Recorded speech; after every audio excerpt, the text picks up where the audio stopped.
नमस्कार, मैं रूपाली आप सबका स्वागत करती हूँ आप ही के चैनल पर जिसका नाम है आज के हिस्टोरिकल लड़की। आज के भाग में हम मुक्ति इस विषय में जानकारी लेंगे। इस ग्रंथ में सायुज्य मुक्ति के बारे में बताया गया है। आध्यात्म में मुक्ति के 4 प्रकार हैं। उनके बारे में जब हम ग्रंथ आगे देखते जाएंगे तब अधिक जानकारी लेंगे। अब हम मुक्ति इस शब्द का अर्थ समझ कर लेते हैं। लेकिन अगर अभी तक आपने इस चैनल को सब्सक्राइब नहीं किया होगा तो जल्दी से चैनल को सब्सक्राइब कीजिए, वीडियो दूसरों को शेयर कीजिए और आगे के सारे वीडियो ऐसे ही देखते रहिए। आधे से ज्यादा लोग सोचते हैं कि मृत्यु के बाद ही मुक्ति मिलती है, लेकिन जीवित रहते हुए भी हमें मुक्ति मिल सकती है। आध्यात्म में जीवित रहते हुए और मृत्यु के बाद दोनों मुक्ति के बारे में सोचा जाता है। तो व्यवहारिक जीवन में जीवित रहते हुए हम जिस मुक्ति का अनुभव कर सकते हैं उसके बारे में सोचा जाता है। मुक्ति का सीधा सीधा अर्थ है मुक्तता, मुक्ति। लेकिन किससे? वैराग्य अवस्था में वस्तुओं, चीजें और मनुष्यों की ओर डिटैच मतलब अलिप्तता की भावना से देखना सीखने के बाद धीरे धीरे मद, मोह, मत्सर, अहंकार, लोभ, क्रोध इन षडरिपु मतलब 6 शत्रुओं पर विजय प्राप्त करने का प्रयास मनुष्य जारी रखता है।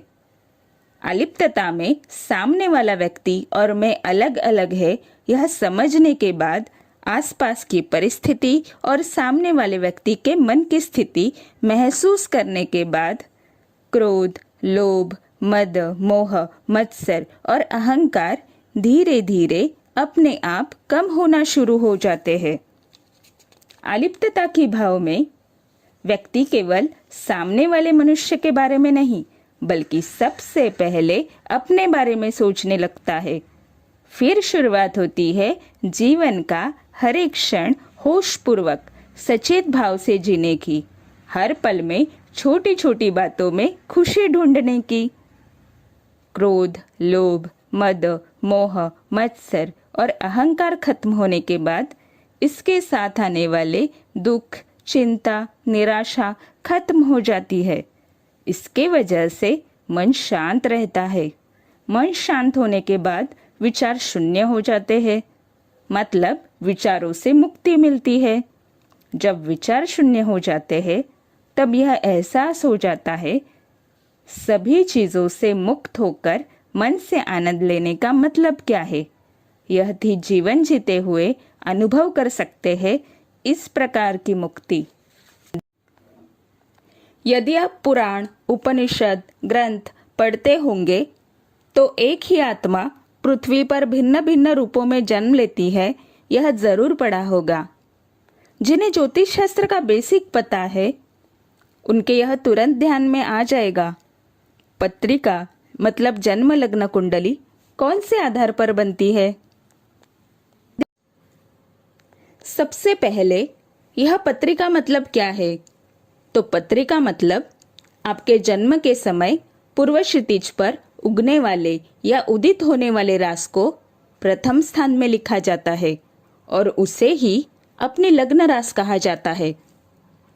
यह प्रथम स्थान में आई हुई राशि या प्रत्येक राशि में मिले हुए ग्रह ये ऐसे ही या लक बाय चांस नहीं मिलते। हमारे सभी पिछले जन्मों के कर्मों के हिसाब में जोड़कर या हटाकर मतलब प्लस या माइनस होकर हमारी कुंडली बनती है। और उस कुंडली में भी ग्रहों की महादशा, ग्रह दशा, अंतरदशा या सूक्ष्म दशा अपने पहले के सारे जन्मों के कर्मों के हिसाब पर बड़े ही सटीकता से कार्य निभाते हैं। व्यापारी जब हर साल नए साल का हिसाब चालू करते हैं तो पिछले वर्ष का बचा हुआ हिसाब मतलब लास्ट ईयर का बैलेंस यह कैरिड फॉरवर्ड किया हुआ होता है और उसके बाद इस नए साल का हिसाब चालू होता है। उसी तरह कुंडली या पत्रिका हमने जो पिछला देह रखा मतलब मृत्यु और अभी जो जन्म लिया है उस वक्त तक पिछले सभी जन्मों के कर्मों का हिसाब। पिछले जन्मों में हमने जो अच्छे कर्म किए हैं उन सबको जोड़कर पत्रिका या कुंडली में अच्छे राशि में अच्छे ग्रह मिलना या ग्रह दशा सही उम्र में आना, साथ ही पूर्व जन्म में किए गए सभी बुरे कर्मों के कारण खराब ग्रह दशा, इस तरह के योग पत्रिका या कुंडली में होते हैं।